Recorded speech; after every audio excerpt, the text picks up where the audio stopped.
अस्सलामु अलैकुम वरहमतुल्लाहि वबरकातुहू।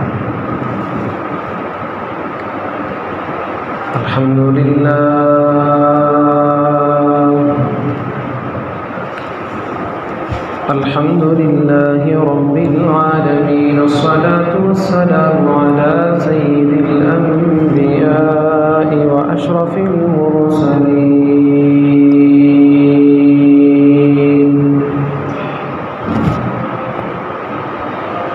सय्यिदिना मुहम्मदिन व अला आलिहि व सहबिहि अजमाईन।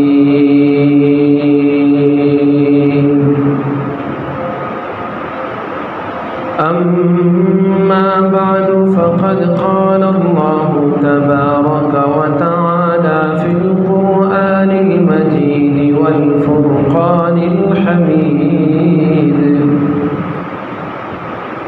अऊज़ु बिल्लाहि मिनश शैतानिर रजीम, बिस्मिल्लाहिर रहमानिर रहीम। तबारकल्लज़ी बियदिहिल मुल्कु व हुवा अला कुल्लि शैइन क़दीर।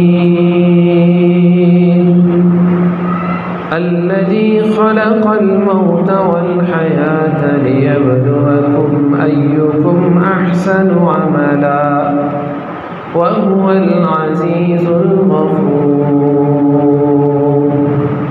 सदक़ल्लाहुल अलियुल अज़ीम। वक़ालन नबिय्यु सल्लल्लाहु अलैहि वसल्लम, हुजिबतिन नारु बिश्शहवात व हुजिबतिल जन्नतु बिल मकारिह। औ कमा क़ाल सल्लल्लाहु तबारक व तआला अलैहि व अला आलिहि व सहबिहि व बारक व सल्लम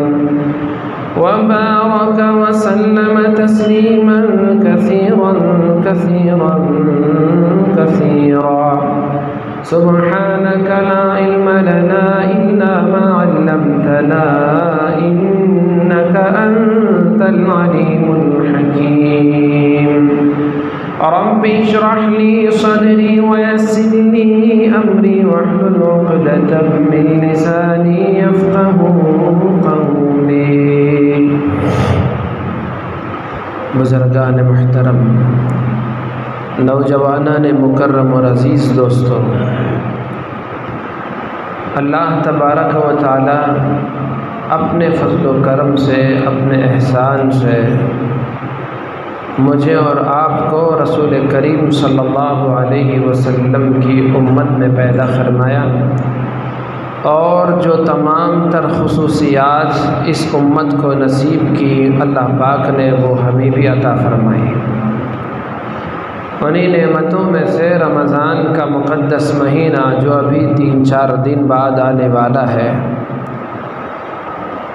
रसूल करीम सल्लल्लाहु अलैहि वसल्लम ने शाबान के आखिरी दिन एक खुतबा इरशाद फरमाया, या अय्युहन्नास, ऐ लोगो, क़द अज़ल्लकुम शहरुन अज़ीमुन, तुम्हारे ऊपर एक अज़मतों वाला महीना साया फिगन होने जा रहा है, बड़ा बाबरकत महीना आने वाला है।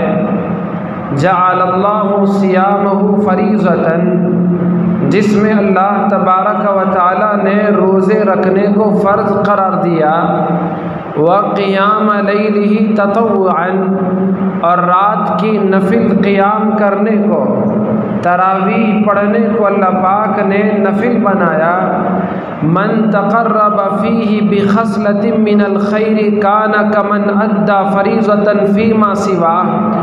जो इस महीने में, रमज़ान के इस माह मुक़द्दस में अल्लाह से करीब होना चाहे, कोई नेकी करके, कोई नफिली इबादत करके, कोई नफिली सदक़ा करके तो ये ऐसे ही है जैसे गैर रमज़ान में उसने कोई फ़र्ज़ अदा किया।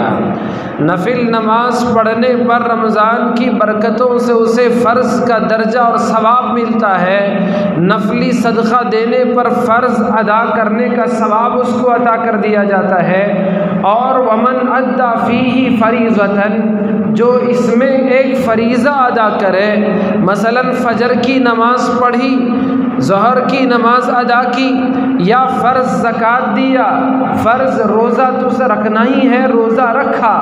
हुज़ूर अलैहिस्सलातु वस्सलाम ने इरशाद फरमाया, जो कोई रमज़ान के मुक़द्दस महीने में एक फ़रीज़े को अदा करे, काना कमन अद्दा सबईना फ़रीज़तन फ़ीमा सिवा, वो ऐसे है गोया गैर रमज़ान में उसने 70 फ़र्ज़ों को अदा किया। एक फ़र्ज़ 70 फ़र्ज़ों के बराबर हो जाए, एक नफिल इबादत फ़र्ज़ का दर्जा पाले, ऐसा मुक़द्दस महीना आने वाला है, अल्लाह को राज़ी करने का महीना आने वाला है। नेकियों की कदर को जिस महीने में बढ़ा दिया जा रहा है, नेक काम करने पर जो अजर 11 महीनों में मिलता था, उस अजर को बढ़ाकर 1-2 गुना नहीं बल्कि 70 गुना ज़्यादा करके बंदों को अजर दिया जा रहा है। ऐसा महीना आने वाला है जिसमें बंदा रोज़ा रखता है, नमाज पढ़े तो फरिश्तों के ज़रिए से सवाब दिया जाता है, और नेक आमाल अंजाम दिए जाएं तो अजर फरिश्तों के ज़रिए से मिलता है। लेकिन रोज़ा ऐसी इबादत है कि अल्लाह तबारक व तआला ख़ुद रोज़ेदार को उसके रोज़ा रखने का अजर अता फरमाते हैं। तो रसूलुल्लाह सल्लल्लाहु अलैहि वसल्लम ने इरशाद फरमाया, वो महीना सब्र का महीना है, अस्सब्रु सवाबुहु अल जन्ना, और हुजूर ने फरमाया सब्र का बदला जन्नत है। तो जिस महीने में बंदों के सब्र के बदले के तौर पर जन्नत दे दी जाए, और जिस महीने की आमद पर जन्नत को संवारा जा रहा हो, जिस महीने की आमद पर अल्लाह से हूरें कह रही हों कि उम्मत के रोज़दारों से हमारा निकाह पढ़वा दो, हमारा निकाह करवा दो, ऐसा माह मुक़द्दस हमारे दरमियान में आने वाला है, ऐसी अज़मतों वाला मुबारक महीना हमारे दरमियान आने वाला है। इसीलिए हज़रात सहाबा इकराम दुआ करते थे, अल्लाह से मांगते थे, या अल्लाह सही और सलामती के साथ रमज़ान का मुक़द्दस महीना हमें नसीब फरमा दे। हमारे इतने महीने गुजर गए, इतने दिन गुजर गए, रातें बीत गईं, हम रोज़ाना रमज़ान से करीब होते चले जा रहे हैं, लेकिन हमें अभी तक फ़िक्र नहीं लाहिक़ हुई कि रमज़ान का मुक़द्दस महीना आ रहा है। आज हम उसका इंतज़ार कर रहे हैं, चंद दिन गुजरेंगे, हम कहेंगे ये रमज़ान तो हमसे रुखसत हो रहा है, ये तो जा रहा है, पिछले रमज़ान भी ऐसा हुआ था, उससे अगला रमज़ान भी ऐसे ही हुआ था, हम रमज़ान के आने का इंतज़ार कर रहे थे, चंद ही दिन गुजरे, समझ में भी ना आया कि रमज़ान हमसे रुखसत हो गया। तो रमज़ान ये बार भी आ रहा है, हमने अगर उसकी तैयारी न की और उसके लिए खाका तैयार न किया कि रमज़ान हम कैसे गुजारें, किस तरह से रमज़ान में बरकतों को समेटें, अल्लाह की रहमत की बारिश के जितने ख़तरे हो सकते हैं और उस बारिश का जितना पानी हम जमा कर सकते हैं जमा करें, अगर इसकी फ़िक्र ना करें तो फिर ये रमज़ान भी हमसे ऐसे ही रुखसत हो जाएगा। और जिसकी रमज़ान में मग़फ़िरत ना हो, उसकी तबाही, उसकी बर्बादी को कोई नहीं रोक सकता। जहाँ जिब्राइल ने बद्दुआ की हो, रमज़ान जिसे मिले और उसकी कदर न की और उसमें उसकी मग़फ़िरत न हुई, वो बर्बाद हो जाए, वो तबाह हो जाए। और रसूलुल्लाह सल्लल्लाहु अलैहि वसल्लम ने उस पर आमीन इरशाद फरमाई है। आप ही बताएं कि आपकी बद्दुआ और उस जिब्राइल की बद्दुआ और हुजूर की आमीन जिस पर हो, अब उसकी तबाही और बर्बादी में कौन कोई शक कर सकता है। तो इसलिए रमज़ान के आने से पहले हज़रत अनस रज़ियल्लाहु ताला अन्हु फरमाते हैं, हज़रात सहाबा इकराम रिदवानुल्लाहि अलैहिम अजमईन जैसे ही शाबान के महीने को पा लेते थे, वो कुरान की तरफ झुक जाते थे, अपने दूसरे मामूलात को दूर कर देते, फारिग हो जाते, कुरान की तरफ माइल हो जाते। वो यूं कहते हैं वो कुरान पर झुक जाते थे और अपने मालों की ज़कात शाबान के महीने में अदा कर देते।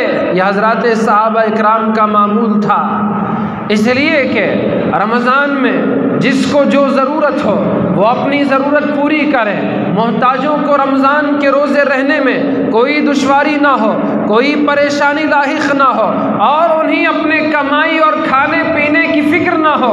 इसलिए मालदार सहाबा इकराम शाबान के महीने में ज़कात निकाल कर गरीबों तक पहुँचा दिया करते थे। रमज़ान की आमद और उसके इस्तक़बाल में हज़रात सहाबा इकराम का ये मामूल है और उनकी ज़िंदगी में ऐसा इंतज़ार है, रमज़ान का ऐसा इस्तक़बाल है, क्योंकि वो जानते थे रमज़ान वो मुक़द्दस महीना है, वो अज़मतों वाला महीना है जिसमें रसूल करीम सल्लल्लाहु अलैहि वसल्लम ने हज़रात सहाबा इकराम को बताया था, सिखाया था और अमल करके बताया था कि रमज़ान कैसे गुजारा जाए। हमारी ज़िंदगियों में रमज़ान आता है और गुजर जाता है, हमें कोई फ़र्क नहीं पड़ता। रमज़ान के इस्तक़बाल का सबसे अहम तरीन सबक, रमज़ान के इस्तक़बाल का सबसे बेहतरीन तरीक़ा ये है कि हम सबसे पहले 11 महीने जो हमने अल्लाह की नाफरमानी की है, नमाज़ों को वक्त पर नहीं अदा किया है और सदका खैरात में कमी कोताही की है, अल्लाह की नाफरमानियाँ की हैं, उसके हुक्मों को तोड़ा है, पैगम्बर दो आलम हज़रत मुहम्मदुर रसूलुल्लाह सल्लल्लाहु अलैहि वसल्लम की सुन्नतों का मजाक उड़ाया है। रमज़ान का इस्तक़बाल का सबसे ज़्यादा सही तरीक़ा ये है कि हम सबसे पहले अपने गुनाहों पर नदामत करें, अपने गुनाहों से अल्लाह से माफ़ी मांगे, तौबा करें। ए अल्लाह, रमज़ान के आने से पहले हमें माफ़ फरमा, हमारे गुनाहों की बख्शिश फरमा, हमारी मग़फ़िरत का फ़ैसला फरमा, हमारी तौबा को कबूल फरमा। अल्लाह तबारक व तआला हर बंदे की तौबा को कबूल करते हैं, हर एक की दुआओं को सुनते हैं। तो रमज़ान का इस्तक़बाल तौबा से करेंगे और अज़्म मुसम्मम करेंगे कि आज तक जो गुनाह हुए हो गए, लेकिन इसके बाद कोई गुनाह नहीं करेंगे, गुनाहों से करीब नहीं जाएंगे। रसूलुल्लाह सल्लल्लाहु अलैहि वसल्लम ने इरशाद फरमाया, कुल्लु बनी आदम खत्ताउन, कौन है आदम का बेटा जिससे गलती ना हो? गुनाह तो होते हैं, इंसान है, शैतान पीछे पड़ा हुआ है, अंदर से नफ्स गुनाहों पर उभारता है। तो इसलिए इंसान और बशर होने की वजह से गुनाहों की तरफ तबीयत का मैलान होता है और इंसान गुनाहों में डूब जाता है। फिर अल्लाह तबारक व तआला ने बंदे के लिए तौबा का दरवाज़ा खोल रखा है। आओ मेरे बंदे, आओ मुझसे माफ़ी मांगो, मैं तुम्हारी तौबा को कबूल करूँगा, मैं तुम्हारे गुनाहों को माफ़ कर दूँगा, मैं तुम्हारी बख्शिश के फ़ैसले कर दूँगा, मैं तुम्हारी मग़फ़िरत कर दूँगा। बड़े बड़े ज़ालिमों को जिस खुदा ने माफ़ किया है, क्या वो हमें माफ़ नहीं करेगा? लेकिन हमें फ़ुर्सत कहाँ तौबा करने की, हमें ख्याल कहाँ अल्लाह से माफ़ी मांगने का, हमें कोई परवाह नहीं हमारी ज़िंदगी किस डगर पर चल रही है, हम जहन्नम के रास्ते पर हैं या जन्नत की राह पर गामज़न हैं, मुझे आपको कोई फ़िक्र नहीं है। हमें डरना चाहिए, अल्लाह का खौफ करना चाहिए और अल्लाह तबारक व तआला ने जो जहन्नम तैयार की है, उस जहन्नम के अज़ाबात को कुरान में अल्लाह पाक ने बताया, रसूलुल्लाह सल्लल्लाहु अलैहि वसल्लम ने अहादीस मुबारका में उसका तज़किरा फरमाया। हमें उन तज़किरों को सुनकर, उन अज़ाबात को सुनकर डरना चाहिए, खौफ करना चाहिए। यह हमारा जिस्म, यह हमारी चमड़ी, हमारा ये गोश्त और हमारी ये हड्डियाँ दुनिया की आग तो आग, थोड़ी सी भाप को, गर्मी को बर्दाश्त नहीं कर सकती, वो जहन्नम की आग को कैसे सह सकती है? कैसे जहन्नम की आग और उसकी तपिश को बर्दाश्त कर सकती है? तो इसलिए गुनहगारों को जहाँ जहन्नम मिलती है वहीं तौबा करने वालों को अल्लाह पाक गुनाह माफ़ भी फरमाते हैं, बल्कि अल्लाह तबारक व तआला उन गुनहगार जो तौबा करते हैं फिर नेक आमाल करते हैं, अल्लाह उन नेकियों की बरकत से, उस तौबा करने की बरकत से उनके गुनाहों को भी नेकियों में तब्दील कर देते हैं। हुजूर ने फरमाया कुल्लु बनी आदम खत्ताउन, आदम की हर औलाद खता करती है, व खैरुल खत्ताईना, और बेहतरीन खता करने वाले, बेहतरीन गुनहगार वो हैं अत्तवाबून, जो अपने गुनाहों पर तौबा करते हैं, अल्लाह से माफ़ी की भीख मांगते हैं। हज़रत हसन बसरी रहमतुल्लाह अलैह की महफिल थी और वो खुतबा इरशाद फरमा रहे थे और लोगों को एक आयत की तफसीर और तशरीह कर रहे थे। कुरान मजीद में अल्लाह पाक ने इरशाद फरमाया अऊज़ु बिल्लाहि मिनश शैतानिर रजीम अलम यअनि लिल्लज़ीना आमनू अन तख़शअ क़ुलूबुहुम लिज़िक्रिल्लाह, क्या ईमान वालों के लिए अब भी वो वक्त नहीं आया कि वो अल्लाह के ज़िक्र को सुनकर उनके दिल कांप जाएं, अल्लाह की तरफ उनके दिल आ जाएं, क्या अब भी वो वक्त नहीं आया? और बेहतरीन इसकी तफसीर इरशाद फरमा रहे थे, तशरीह कर रहे थे। तो एक जालिम शख्स, उस ज़माने का बहुत बड़ा जालिम गुनहगार फासिक व फाजिर, वो खड़े खड़े हज़रत हसन बसरी रहमतुल्लाह अलैह को देख रहा था, उनकी इस तकरीर को सुन रहा था। आज हमारी मजलिसें सुनने वालों से खाली रहती हैं, उस ज़माने में शऊर था, जालिम भी अपना वक्त निकाल कर सुनने के लिए आ जाते थे, गुनहगार भी पहले पहुंचने की कोशिश करते थे। आज का दीनदार भी, अपने आप को नमाजी कहलाने वाला, अपने आप को दीनदार समझने वाला, वो भी वाज़ो नसीहत की मजलिस में बैठने को तैयार नहीं है।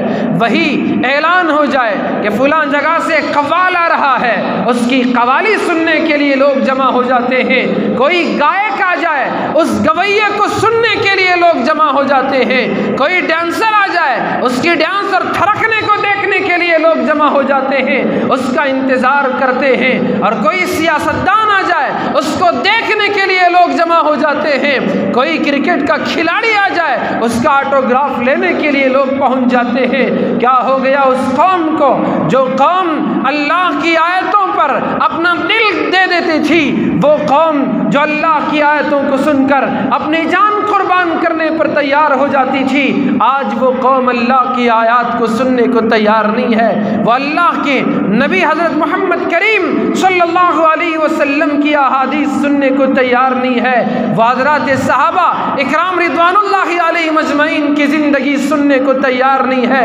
वो हज़रात ताबईन, तबे ताबईन, औलिया के वाक़यात और उनकी सीरत को सुनने को तैयार नहीं है। भले वो क्यों कर सुने, उन्हें तो पसंद है किसी का गाना, तो किसी को पसंद है किसी का नाचना, तो किसी को पसंद है किसी की म्यूज़िक बजाने का अंदाज, तो किसी को पसंद है किसी के तार बजाने का आवाज़ और वो सुरीला अंदाज, वो सुरीली आवाज़। तो इसमें मुलव्वस होकर, डूब कर, जिनकी ज़िंदगी तबाह हो चुकी है, जिनकी ज़िंदगी बर्बाद हो चुकी है, भले उन्हीं कुरान सुनने में क्या मज़ा आएगा, भले उन्हीं नबी के फरमान सुनने में क्या मज़ा आएगा, भले उन्हीं हज़रात सहाबा की तारीख सुनने में क्या मज़ा आएगा।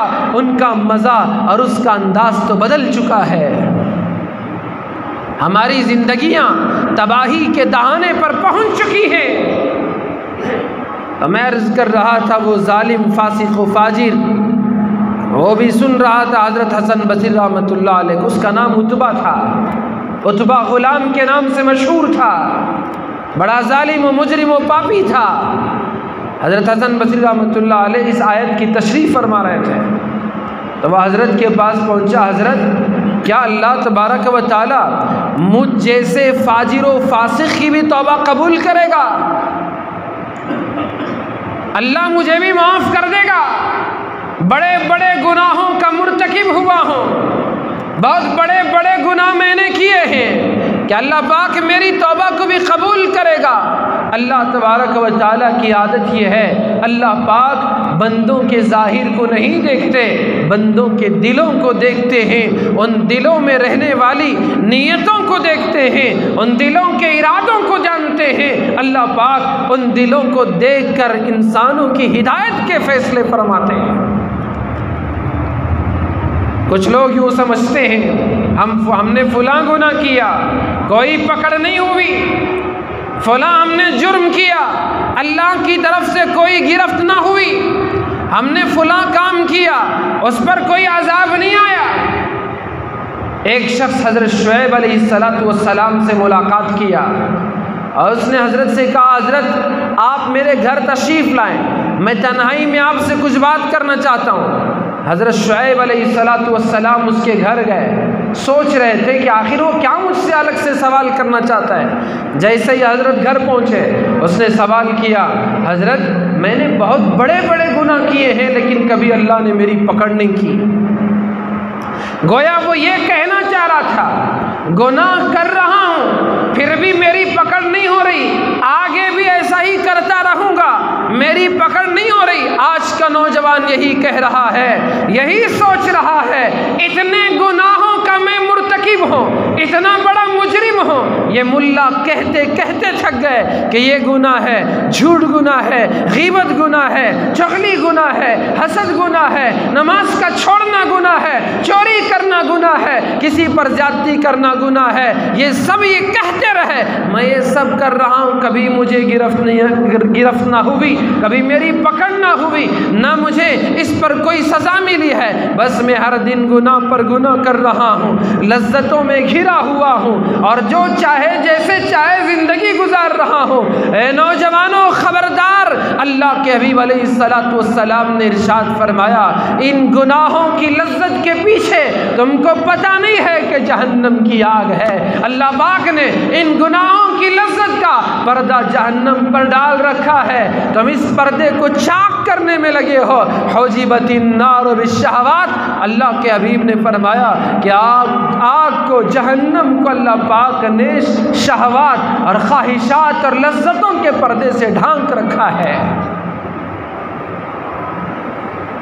किसी का माल डुबाते हुए जो अंदर से मज़ा महसूस हो रहा है और फिर उस माल से अपनी ख्वाहिशात को पूरी कर रहा है, नाजायज़ तरीक़े से माल की कमाई हो रही है और नाजायज़ तरीक़े से माल को सरखर्च करना भी हो रहा है, तो अल्लाह के नबी फरमाते हैं ये जहन्नम पर पड़े हुए पर्दे लज्जत का पर्दा है। तुम उस लज्जत से, तुम्हारी आँख भी, तुम्हारे कान भी, तुम्हारी ज़बान भी, तुम्हारे हाथ भी, तुम्हारे पैर भी जो गुनाहों में लज्जत महसूस कर रहे हैं, ये लज्जत, ये उस पर्दे की लज्जत है, उसको चाक ना करो।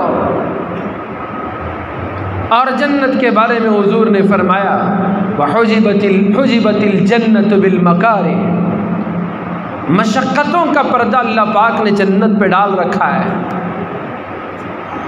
बड़ी तकलीफ़ होती है अजान सुनकर मस्जिद में आने को, दिक्कत महसूस होती है चाँद नज़र आते ही रोज़ा रखने के लिए, परेशानी लाहिक होती है, माल अल्लाह ने दिया, गरीबों का हक़ निकालने दिल मानता नहीं है, परेशानी होती है।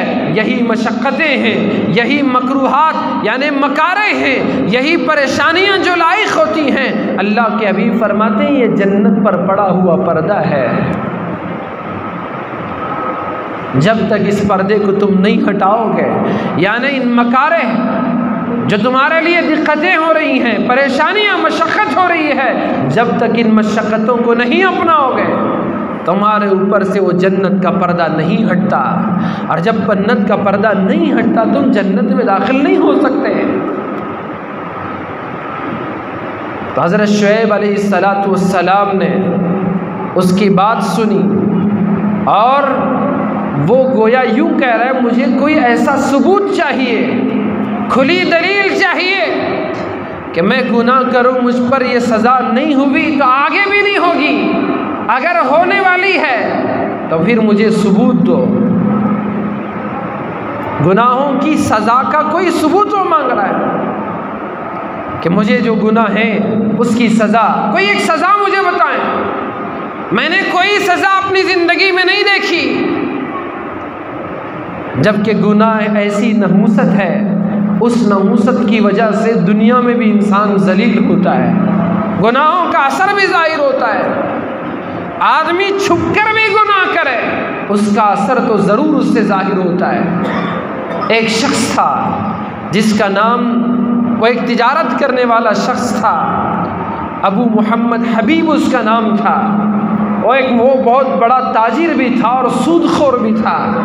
अब सूदी कारोबार करने वाला हमारी आंख उसे नहीं पहचानती, लेकिन अल्लाह तबारक व तआला गुनहगारों के असर को जाहिर फरमा देते।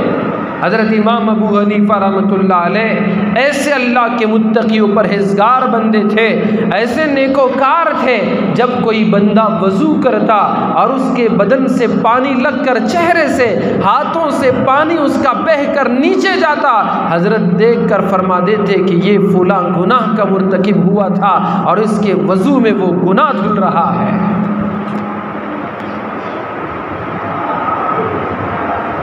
तो ये हबीब अबू मोहम्मद जो ताजिर था, रास्ते से गुज़र रहा था, एक चंद बच्चों पर उसका गुज़र हुआ। बच्चे खेल रहे थे।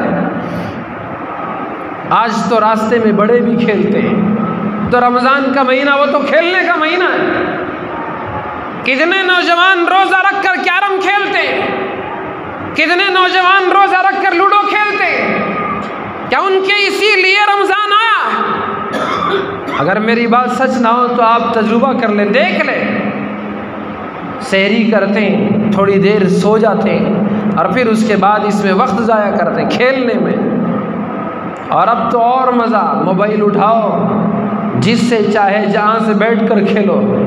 पबजी भी खेल रहा है और फुला गेम भी खेल रहा है, उसे पता ही नहीं। ऐसी मुसीबत ये मोबाइल की आ गई, बड़ा भी इसमें मुलव्वस है, छोटा भी इसमें लतपत है, छोटे छोटे बच्चे भी इससे महफूज नहीं। खुदारा रमज़ान के महीने के लिए अगर अपने आप पर काबू नहीं है तो मोबाइल को उठाकर कहीं रख दो। 500-600 का मोबाइल ख़रीदो जिससे सिर्फ बात की जा सकती है। नहीं अपने आप पर अगर काबू है, नहीं मोबाइल रखकर मैं इसमें कोई गलत काम नहीं करूँगा, किसी से बेकार चैटिंग नहीं करूँगा, फेसबुक पर वक्त ज़ाया नहीं करूँगा और दूसरे सोशल मीडिया के ज़राए का इस्तेमाल करके अपने गुनाहों को गुनाहों से बचा सकता हूँ और इन गुनाहों में नहीं पड़ सकता। अगर काबू है, कंट्रोल है, तो फिर आपको इख्तियार है कि आप अपना मोबाइल रखें। वरना इस मोबाइल को जैसे पहले टीवी के वायर को काट दिया जाता था, पहले घरों में रमज़ान की आमद का एहतराम होता, उन टीवी के उस कनेक्शन को काट दिया जाता था। और अब ऐसा कनेक्शन है कि हर जगह हर वक्त, न मस्जिद, न घर, न दुकान, न बाज़ार, हत्ता के बैतुल खला भी आज इसके साथ ही हम जाते हैं। वहाँ भी किसी से बात कर रहे हैं, वहाँ भी कुछ खेल रहे हैं, वहाँ भी कुछ सुन रहे हैं। देखिए, हर ज़माने में एक आजमाइश का वक्त होता है। किसी को अल्लाह तबारक व तआला बाग़ात देकर आजमाया, किसी को अल्लाह रब्बुल जलाल ने बड़े बड़े ऊंची तामीरात देकर पत्थरों को वो चीर कर महल्लात बनाते थे। अल्लाह ने उन्हीं वो आजमाइश के लिए दिया था। और कोई है कि समंदरों की तह में उनको पहुंचना आसान था। अल्लाह तबारक व तआला हर एक कौम को अलग अलग तरीक़े से आजमाता है। बादशाहों को उनकी शाही कुर्सी पर आजमाता है, गरीबों को गुर्बत देकर आजमाता है, मोहताजों को हाजतें देकर आजमाता है। और हर ज़माने में इसी तरह से आजमाइशों का दौर अलग अलग है, इम्तिहान का वक्त और इम्तिहान का तरीक़ा अलग अलग है। आज की आजमाइश मैं समझता हूँ कि हमारा ये मोबाइल ही है। दुनिया तो इम्तिहान की जगह है, हमारा ये मोबाइल ही इम्तिहान। हद हो गई। जुमा आए, जुमा मुबारक के पैगामात रवाना होते, रमज़ान आए, रमज़ान मुबारक के पैगामात रवाना होते। रमज़ान तो उसके लिए मुबारक है जो रमज़ान के आने से पहले तौबा करे, रमज़ान के आने से पहले अपना कर्ज चुका दे, रमज़ान के आने से पहले अपने माँ बाप का हक अदा करे, रमज़ान की आमद से पहले सब कुछ तैयार हो जाए। उसके लिए रमज़ान मुबारक है जो कुरान की तिलावत करने को अपना शियार बनाए। रमज़ान तो उसके लिए मुबारक है जो रमज़ान में गरीबों का ख्याल करे, सदका और खैरात अदा करे। रमज़ान तो उसके लिए मुबारक है जो अपने आप को दुआओं वाला बनाए। रमज़ान तो उसके लिए बाबरकत है जो अपने आप को वो जिक्र इलाही में मशगूल रखे, वो कुरान पढ़ने, पढ़ाने, सीखने, सिखाने का आदी बन जाए। पैगाम दे देने से बाबरकत नहीं हो जाता है। और फिर वही बहाने से मुख्तलिफ किस्म के शोज़ अलग रमज़ान में चलते हैं। रमज़ानुल मुबारक स्पेशल, पिछला रमज़ान तो वो गाजी देखने सीरियल में गुजर गया, उसके पीछे पड़े नौजवान, हर ऑटो पर तस्वीर, तलवार की तस्वीर और फिर नौजवान और लड़के लड़कियों की तस्वीर। उसको ये समझते हैं कि हम बड़े मुजाहिद हैं। वो तो नाचने वाला है, वो तो गवैया है, वो थरकने वाले हैं, वो एक्टिंग करने वाले हैं। अल्लाह की कसम, जो गाजी गुजरे हैं वो अल्लाह के वली थे, वो अल्लाह के दोस्त थे। तभी तो अल्लाह पाक ने उनकी औलाद में ऐसा अजीम शान इंसान अता किया जिसने कुस्तुनतिनिया को फतह किया था। हमें तो उनके पीछे चलना चाहिए, नाचने वालों के पीछे नहीं, इन गाने वालों के पीछे नहीं। खुदारा इस रमज़ान को ज़ाया ना करें सीरियल देखकर और मुख्तलिफ किस्म के रमज़ान स्पेशल शोज़ में अपने आप का, अपना वक्त ज़ाया करके रमज़ान को बर्बाद ना करें। अलम यानि लिल्लज़ीना आमनु, तो मैं अर्ज़ कर रहा था हज़रत शुएब अलैहिस्सलातु वस्सलाम अल्लाह की तरफ मुतवज्जे हुए, अल्लाह मैं ऐसे दलील बताऊँ कि उसे गुनाहों की सज़ा क्या मिली है। अल्लाह ने उनके दिल पर इल्हाम किया, वही नाजिल की, ऐ शुएब उस जालिम से कहो ये गुनाहों में हद से आगे बढ़ गया, अब तो उसे गुनाहों में लज्जत मिल रही है, उसे गुनाहों में मज़ा आ रहा है। इस फासिक व फाजिर से कहो कि गुनाहों पर जो उसे नादामत नहीं हो रही है और गुनाहों पर उसे जो मज़ा मिल रहा है और फिर उसे तौबा की जो तौफीक नहीं हो रही है और गुनाही को जो सब कुछ समझ बैठा है, ये उसकी बड़ी सज़ा है कि उसे तौबा की तौफीक नहीं मिल रही है। क्या ये भी कुछ कम है कि आदमी गुनाह करे और तौबा की तौफीक ना मिले, नमाज छोड़े फिर नदामत ना हो, रोज़ा तोड़ दे फिर शर्मिंदगी ना हो, रमज़ान आए ऐसे ही गुजर जाए उसे उसका एहसास ना हो, ये भी अल्लाह की तरफ से सज़ा है। गाने सुनने वाले गाना सुनकर जो मज़ा ले रहा है और फिर उसके दिल में ज़रा बराबर शर्म महसूस नहीं हो रही है, ये अल्लाह की तरफ से सज़ा है कि अल्लाह ने उसके दिल पर पर्दा डाल दिया है। झूठ बोलने वाले झूठ पर शर्मिंदा नहीं हो रहा है, याद रखना ये सज़ा है, अल्लाह ने तेरे दिल पर मोहर लगा दिया है। चोरी करने वाले चोर, अगर तुझे तौबा की तौफीक नहीं हो रही है, शर्मिंदगी नहीं हो रही, अल्लाह की तरफ से सज़ा है कि अल्लाह ने तुझे शर्मिंदगी भी तुझसे उठा ली है। इस तरह हर एक गुनाह ऐसे ही है। तो ये जालिम गुनहगार उतबा गुलाम हज़रत हसन बसरी रहमतुल्लाह अलैह से पूछता है, मेरी तौबा भी कबूल हो जाएगी? हज़रत हसन बसरी रहमतुल्लाह अलैह ने फरमाया, वो माफ़ करने वाला रब है, माफ़ी को पसंद करने वाला रब है, वो जालिमों की तौबा को भी कबूल कर लेता है, गुनहगारों की तौबा को भी कबूल कर लेता। जैसे ही ये लफ्ज़ सुने उसने एक चीख मारी, बेहोश होकर नीचे गिर पड़ा। इतने बड़े बड़े गुनाह मैंने किए, उसका दर तौबा का भी खुला है, मुझे भी माफ़ करने को वो तैयार है। उसकी रहमत कैसी अजीब है, उसकी बख्शिश कैसी निराली है, इतने गुनाहों के बावजूद माफ़ी के लिए मेरा रब तैयार है। तो सुनना था, बेहोश होकर गिर पड़ा। फिर होश आया, होश आने के बाद फिर वो सवाल करता है कि अल्लाह तबारक व तआला मुझे माफ़ कर देगा? हज़रत ने फरमाया, हाँ तुम्हें माफ़ कर देगा। फिर चीख मारी, फिर बेहोश होकर गिर पड़ा। रब की रहमत को सुनकर उतबा जैसे जालिम फासिक व फाजिल गुनहगार को भी बेहोशी तारी होती है, और हमें अल्लाह की रहमत सुनकर कोई हमारे दिल में कोई एहसास तक नहीं आता कि हम भी तौबा कर लें, गुनाहों से माफ़ी मांग लें, मग़फ़िरत के तलबगार हो जाएं। याद रखें, रमज़ान के इस्तेक़बाल मैंने कहा सबसे अहम बात रमज़ान के इस्तेक़बाल की है कि हम अपने गुनाहों पर तौबा कर लें। तो उस उतबा ग़ुलाम ने अल्लाह से दुआ की, ऐ अल्लाह मेरी तौबा कबूल फरमा, और इस तौबा की कबूलियत अगर हो चुकी है, अगर तूने तौबा कबूल कर लिया है तो मेरी इज़्ज़त अफ़ज़ाई के तौर पर मेरी दुआ को कबूल फरमा।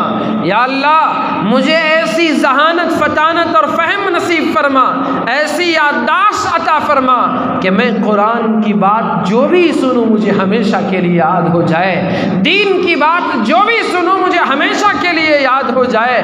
हे अल्लाह मेरी दूसरी दुआ ये है कि मुझे ऐसी आवाज़ अता फरमा कि मैं जब भी कुरान पढ़ूं तो लोगों का दिल मोम हो जाए। ए अल्लाह मेरी तीसरी दुआ ये है कि मुझे हलाल रिज़्क़ ऐसे तरीक़े से अता फरमा कि जिसका मैं वहमो गुमान भी ना करूं। उस बंदे की तीनों दुआएं कबूल हो गई। अल्लाह ने ऐसा हाफिज़ा नसीब फरमाया, ऐसी याददाश्त अता फरमाई कि अल्लाह तबारक व तआला का कुरान वो जो सुनता हमेशा के लिए याद हो जाता, और जो वो अल्लाह के दीन की बात सुनता हमेशा के लिए याद हो जाता। अल्लाह पाक ने ऐसी आवाज़ में जादू अता फरमाया कि वो वाक़या लिखने वाले लिखते हैं कि जब भी वो कुरान पढ़ता तो लोगों के दिल नरम हो जाते, ज़ारो कतार रोने लगते थे। हमें कुरान याद नहीं होता, हमें रसूलुल्लाह की बातें याद नहीं होती, उसकी वजह हमारे गुनाह हैं। गुनाहों की वजह से इंसान भूल जाता है, निस्यान का मादा बढ़ता चला जाता है। हमारी ये ख़ताएँ, हमारी निगाहों की ख़ता, हमारे कानों के गुनाह, हमारे दिमाग की सोच के गुनाह, हमारी ज़बान के गुनाह, पैरों हाथों के गुनाह, ये हमें भुला देते। हमें कुरान याद नहीं रहता, हमें रसूलुल्लाह की बातें याद नहीं रहती। जुमा को आते हैं वो भी देर से पहुँचते हैं, वज़ू करते करते जो कान में बात पड़ गई, और वो भी मस्जिद से निकलने से पहले भूल जाते हैं। पता ही नहीं इमाम ने क्या कहा, मौलवी ने क्या बयान दिया, कौन सी आयत पढ़ी, क्या हदीस थी, याद नहीं रहता। क्यों? गुनाहों में डूब चुके हैं, कोई असर नहीं है। तो मैं अर्ज़ कर रहा था, उस बंदे ने जो दुआ की अल्लाह ने उसकी दुआ को कबूल फरमाया। इससे पहले एक वाक़या नकल कर रहा था कि ये जो ताजिर था हबीब अबू मोहम्मद, वो रास्ते से गुज़रते गुज़रते बच्चों के पास गया। बच्चों ने उसे देखा तो फ़ौरन कहने लगे आपस में एक दूसरे को, देखो सूदखोर आ गया, सूदखोर आ गया। गुनाहों का असर जाहिर हुआ। बच्चे कह रहे हैं आपस में, देखो सूदखोर आ गया। आज अगर मौलवी जुमा में सूद पर बयान कर दे तो अगले जुमा क्या मजाल कि वो मस्जिद में फिर खिलाफत की जिम्मेदारी पर बाकी रहे, उसको भेज दिया जाता है। अक्सर मस्जिदों का ये हाल है। क्या मजाल कि वो मोहल्ले के लोगों चौधरियों के खिलाफ बोले। हमारा हर मोहल्ला सूद में लथपथ है, हर घर में चिट्ठियों का बाजार गर्म है, संघों में मुख्तलिफ किस्म के जराइम हो रहे हैं। हमारे ही मर्द भाई अपनी बीवियों का नाम देकर संघों में कर्ज दिला रहे हैं। ये बदबख्त संघे वाले 3, 4, 5, 10, 11% पर वो बैंक से लोन लेते हैं, 20-25% सूद पर मुसलमानों के गरीब महल्लों पर वो सूद पर कर्जा देते हैं। और ये मुसलमान अपनी बीवियों के नाम पर वो कर्जा ले रहे हैं, सूद दे रहे हैं, खुद भी मेहनत कर रहे हैं और अपनी बीवियों को भी मजबूर कर रहे हैं कि वो भी कमाई करे, वो अपने घर में बीड़ी बने या किसी के घर में काम को जाए और फिर संगे का कर्जा चुकाए। और इसे ऐसा वो होते होते हमारी घर की औरतें उन गैरों के हाथ में, उन संगा वालों के हाथ में, इन संगियों के हाथ में फ़रोख्त हो रही हैं। कल ही दारुल क़ज़ा में एक अर्ज़ी आई थी, अर्ज़ी गुज़ारों के साथ जो आए थे उन्होंने मुझे बताया कि हमारे महल्ले इतने गंदे हो चुके हैं इन संगों की वजह से, और फिर कुछ होटल ऐसे हैं जहाँ पर औरतों के नंबरात हैं और इनसे धंधा चलाया जा रहा है, औरतों को गैर गलत काम पर मजबूर किया जा रहा है। हमारी माएँ बहनें आज महफूज नहीं हैं। वो बता रहे हैं कि ये संगे ही उसकी वजह है और गैरों से ताल्लुकात उसकी वजह है। हमारा हर मोहल्ला सूदी कारोबार करने वाला, हमारे हर घर में चिट्ठी का कारोबार चल रहा है। कौन है इस लानत को ख़त्म करेगा? कौन है इस लानत से हमारे समाज को पाक करेगा? तो अगर कोई मौलवी बोलता है तो उसको बोलने नहीं दिया जाता, उसको तो उस मस्जिद से निकाल दिया जाता है। बेचारा वो क्या करेगा? वो कुछ नहीं बोल सकता, उसकी ज़बान पर ताले पड़ चुके हैं। उसे भी डर है कि मेरे घर का क्या होगा, हमारे घर का खर्च क्या होगा। फिर भी कुछ हैं जो बेबाकी से बोल लेते हैं। वो नहीं, डर नहीं, खौफ नहीं, वो किसी मलामत करने वाले की मलामत का खौफ नहीं करते। बेबाकी से वो होने वाले गुनाहों को बरमला इजहार करके कह देते हैं। अल्लाह पाक उन उलमा इकराम की अल्लाह तबारक व तआला ज़रूरियात को पूरी फरमाए जो हक़ बोलने से कभी नहीं कतराते, कभी नहीं खौफ खाते। ऐसे उलमा भी हयात हैं, उन्हीं की बरकतें हैं कि कुछ न कुछ दीन हमारी ज़िंदगियों में बाकी है। तो ये बच्चे कह रहे सूदखोर आ गया। तो अबू मोहम्मद हबीब ने जब ये बात सुनी दिल में बड़ा शर्मिंदा हुआ, अल्लाह से कहने लगा, या अल्लाह, मैं तो इन बच्चों के सामने कभी सूद का लेन देन न किया और इनको पता कैसे चल गया? तूने मेरे ऐब को जाहिर कर दिया, मेरे गुनाहों की नहूसत थी, उस नहूसत का असर जाहिर हो गया। अपने घर आया, अपना सारा माल जमा किया, अल्लाह से कहने लगा, या अल्लाह, ये फिर मेरा पूरा माल ले ले और मुझे बख्श दे, मेरा पूरा माल ले ले, मुझे आज़ाद कर दे। और सुबह हुई तो अपने पूरे माल को अल्लाह के रास्ते में खर्च कर दिया। अब दिन में रोज़ा भी रख रहा है, रात में इबादत भी कर रहा है, तहज्जुद गुजार बन गया। रमज़ान आ रहा है मेरे भाइयों, हमें अल्लाह का बनना चाहिए। हम तो अब तक शैतान के रहे, हम तो अपने नफ्स के पुजारी रहे।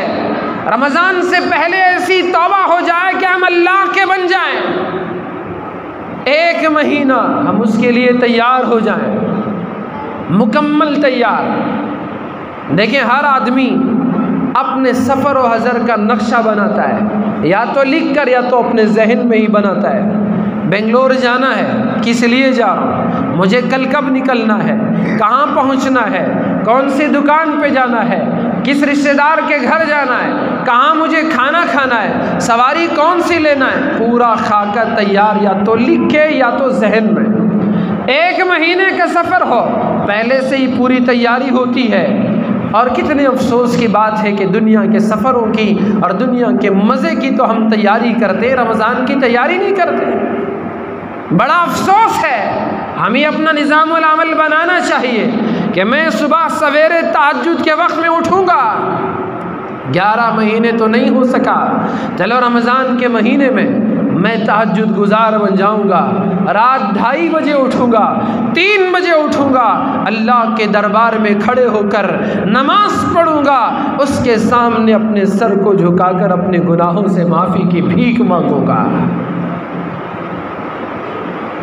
हदीस में आया, रसूलुल्लाह सल्लल्लाहु अलैहि वसल्लम ने इरशाद फरमाया, जन्नत में एक ऐसा खूबसूरत दरख्त है, उसके ऊपर से जोड़ा जाहिर होगा और उसके नीचे से एक खूबसूरत सोने का बना हुआ घोड़ा निकलेगा, और वो घोड़ा इतना पाक होगा, ना वो लीद करेगा, ना उससे पेशाब आएगा, और उसका जो जीन और उसकी नाल जो होगी वो अल्लाह की कुदरत से याकूत और मोतियों से बना हुआ होगा और उस पर लगे हुए होंगे और कुछ जन्नती उस पर सवार होंगे और उस घोड़े की रफ्तार इतनी तेज़ होगी कि वो उसकी निगाह जहाँ आखिरी पहुँचती है वहाँ वो अपना कदम रखता है और जन्नती उस पर सवार होकर वो घूमेंगे, जहाँ जाना चाहे जाएंगे। तो उस दर्जे जो जन्नत का इस दर्जे के जन्नती हैं उससे नीचे दर्जे वाले अल्लाह से कहेंगे, या अल्लाह इन्होंने क्या किया था, उन्हें ये सिला मिला है, उन्होंने कौन से अमाल किए थे, उन्हें ये मज़ा मिल रहा है, हमें क्यों ये नसीब नहीं हो रहा है। आवाज़ आएगी, ये वो लोग थे जो रातों में उठकर तहज्जुद पढ़ते थे और तुम मज़े से सोए रहते थे। ये वो लोग हैं जो अल्लाह की राह में खर्च करते थे और तुम बखालत करके अपने माल को खर्च नहीं करते थे।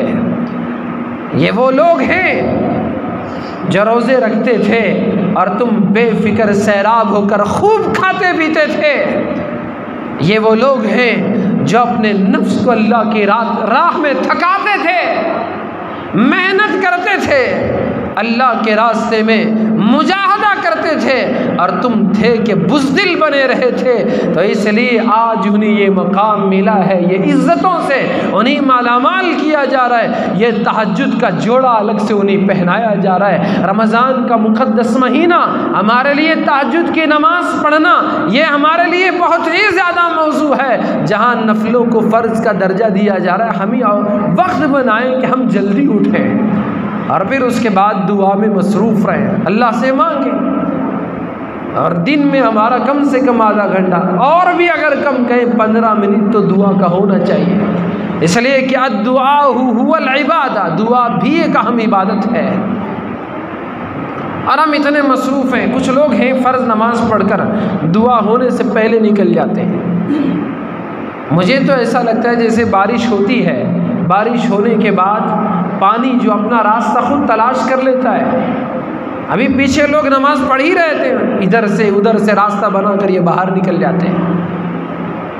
कल एक मस्जिद में नमाज पढ़ रहा था, सामने का जो मुसल्ली था वो नमाज के बाद अभी नमाज मेरी बाकी थी, मसबूक था, तो वो सामने से गुजरा, मैंने हाथ आड़े किया। इसकी इजाज़त है कि जब कोई आपके सामने से गुजरे या तो अपना हाथ आड़े करें या नहीं तो सुबहान अल्लाह कहे, अल्हम्दुलिल्लाह कहे। तो ये इशारा है कि मैं नमाज़ पढ़ रहा हूँ, मेरे आगे से मत गुजरो। उसे कोई परवाह नहीं, धक्का दे के ऐसे ही निकल रहा है। इतनी जल्दी हमारी, आखिर करना क्या है? कौन सा पहाड़ खोदना है, कौन सा सोना उठा लेना है, कौन से हीरे मोती हमने जमा कर लिए कि उसकी हिफाजत करनी। कमाने में भी मुसलमान आज पीछे है, कमाना भी मुसलमान को नहीं आता, हर शोबे में मुसलमान पीछे है। अब नमाज तो है उसमें भी ऐसे ही निकल रहे, कौन सा वो ऐसा काम था। दुआ के लिए अपना वक्त मुतय्यन कर, अल्लाह से मांगे, अपनी ज़रूरतों का इजहार करें, अपने गुनाहों पर माफ़ी मांगे। अल्लाह तबारक व तआला ऐसी अगर कौम बन जाए कि वो गुनाह ही ना करे, तौबा ही ना करे, फिर गुनाह नहीं है इसलिए तौबा नहीं कर रहे हैं, सिर्फ नेकी ही नेकी कर रहे हैं, दुआ नहीं कर रहे हैं। हुजूर ने फरमाया अगर ऐसे हो तो अल्लाह उनको ख़त्म करके ऐसी कौम लाएगा जो गुनाह करेंगे और फिर अल्लाह से माफ़ी मांगेंगे। मांगना अल्लाह को इतना पसंद है, हम वो काम नहीं करते। दुआ भी हो जाए तहज्जुद के वक्त में, फिर अपने घर वालों का कुछ हाथ बटाएं। हम समझ रहे हैं हमारी बीवी हमारी ग़ुलाम है, इसीलिए तो हम उसे शादी करके लाए। वो रोटी भी बना रही बेचारी, सालन भी बना रही, चाखना भी बना रही, पूरा महीना वो किचन में गुजार देती है, उसका हाथ बटाएं। हुजूर सल्लल्लाहु अलैहि वसल्लम ने इरशाद फरमाया, इन्ना अकमलल मुमिनीना ईमानन अहसनुहुम खुलुकन व अल्तफुहुम लिअहलिही।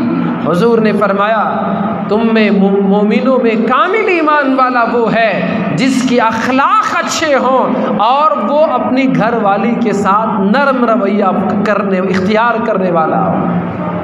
हम तो बाहर तो चूहे बनते, घर में आए शेर बन जाते हैं। हम चूं दीगरे नेस्त, मुझ जैसा कोई है ही नहीं, ये हमारा हाल हो जाता है घर में आए। तो उनका हाथ बटाओ। खुद रसूल करीम सल्लल्लाहु अलैहि वसल्लम अपने घर वालियों का हाथ बटाते हैं, घर में झाड़ू देते हैं, आटा गोंद के दे देते हैं। ये मेरे आपके आका रसूल करीम सल्लल्लाहु अलैहि वसल्लम की सुन्नत है।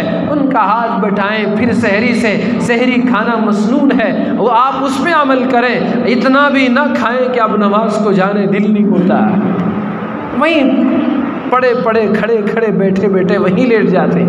फजर की नमाज में गैर हाजिर,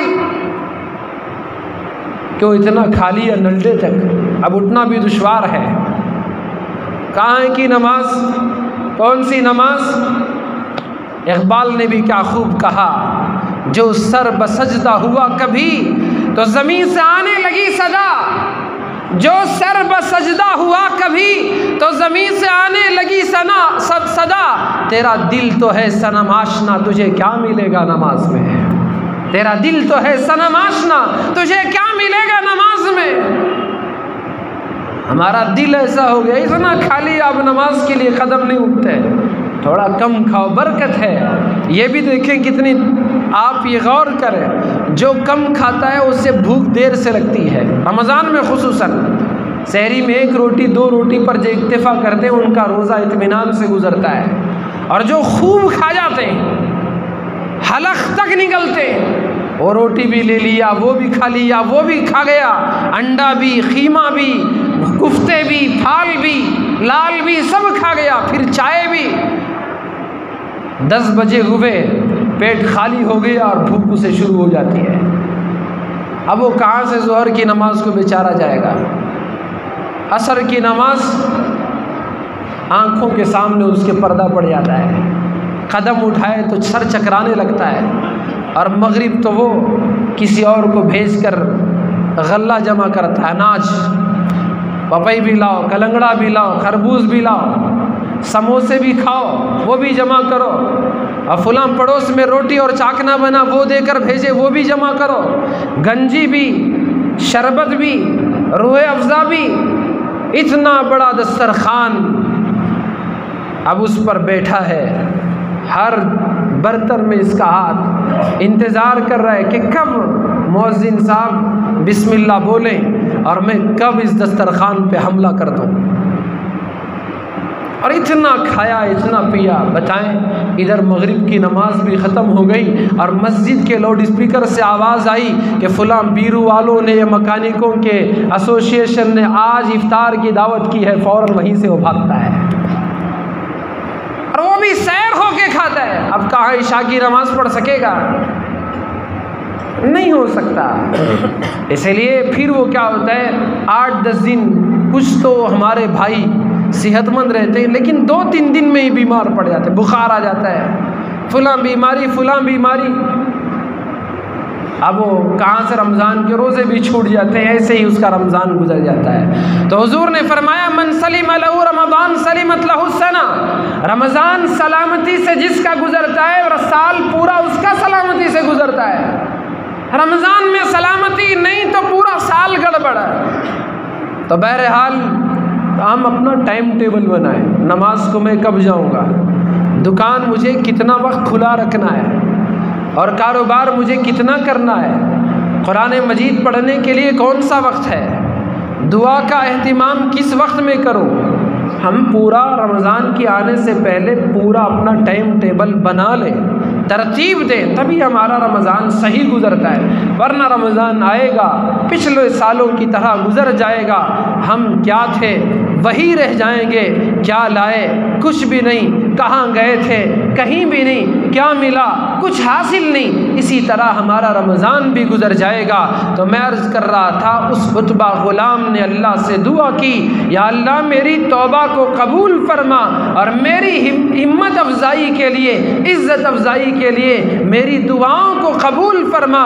या अल्लाह मुझे ऐसा हाफिज़ा और ऐसी याददाश्त नसीब फरमा कि मैं जो कुरान सुनूँ मुझे हमेशा वो याद हो जाए, दीन की जो भी बात सुनूँ हमेशा के लिए याद रह जाए। अल्लाह मैं ऐसी ऐसी आवाज़ अता फरमा कि मैं जब कुरान पढ़ूँ तो लोगों के दिल मोम हो जाएं। लोगों ने लिखा है कि जब ये उतबा ये अल्लाह का कलाम पढ़ते थे, लोग सुनकर ज़ारो कतार रोते थे और उनके दिल नरम हो जाते थे, मोम हो जाते थे। लोग अपने गुनाहों से माफ़ी मांग कर तौबा कर लेते, राह रास्त पर आ जाते। और अल्लाह तबारक व तआला और रोज़ाना उसके लिए जो रोटियों का इंतज़ाम करता था, उसके घर में 2 रोटियां सुबह 2 रोटियां शाम पहुंचती थी, वो भी नहीं जान सका था कि आखिर वो 2 रोटियां रख कर जाने वाला कौन होता था। तो तौबा की ये बरकत है। रमज़ान के आने से पहले हमें तौबा करना चाहिए। अल्लाह तबारक व तआला हमें सही मानों में रमज़ान का इस्तक़बाल करने की तौफ़ीक़ अता फ़रमाए। अल्लाह तबारक व तआला हम सबको मस्जिदों को आबाद करने की तौफ़ीक़ अता फ़रमाए। अल्लाह हमें कुरान की, हदीस की, उसके रसूल की बातें सुनने की, अमल करने की तौफ़ीक़ नसीब फ़रमाए। अल्लाह तबारक व तआला ये जो वबा है, इसकी वजह से जो परेशानियाँ हैं, अल्लाह हमें इससे महफूज रखे। हमारी मस्जिद में तो काफ़ी जगह है, अगर समाजी फासिले के साथ भी नमाज अदा की जाए तो नीचे भी काफ़ी जगह है, आराम से नमाज पढ़ी जा सकती है। महल्ले वालों को भी हो जाएगी गुंजाइश, और दूसरे भी आएँ तो उनके लिए भी अल्लाह के फजल से इंतज़ाम है।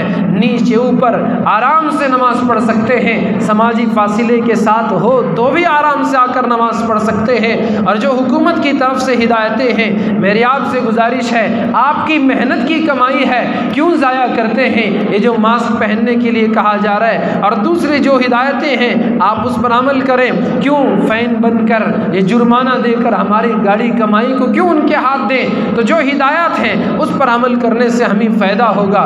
इसलिए आप मस्जिद को आएँ तो भी रास्ते में कोई पकड़ न ले, इसलिए मास्क पहन कर आए। यहाँ आकर भी कोई चेक ना करे, इसलिए मास्क पहने रहें। तो बहरहाल इन हिदायत पर अमल भी करें। अल्लाह पाक हमें इस वबा से पूरी पूरी हिफाजत फरमाए। अल्लाह तबारक व तआला तमाम मुसलमानों का रमज़ान इत्मीनान से, सुकून से, सलामती से गुजरे, ऐसा मौका तमाम मुसलमानों को नसीब फरमाए। और पिछले साल जो रमज़ान ऐसे ही हमारी तरफ से जो ज़ाया हो गया और हमने उसकी कदर नहीं की, और इससे पहले भी जो रमज़ान नाकदरी में हमसे गुजर गए, मैं उन तमाम अहबाब से गुजारिश करता हूँ जो मेहनत करने वाले हैं, धूप में काम करने वाले हैं, अपने कामों को मुख्तसर करें। रमज़ान का रोज़ा एक भी हमसे छूटने ना पाए, ऐसा हम पहले से तैयार हो जाएं और अपना निज़ामुल अमल बनाएं। अल्लाह हमें अमल की तौफ़ीक़ अता फ़रमाए। आमीन सुम्मा आमीन। व आखिरु दावाना अनिल हम्दुलिल्लाहि रब्बिल आलमीन।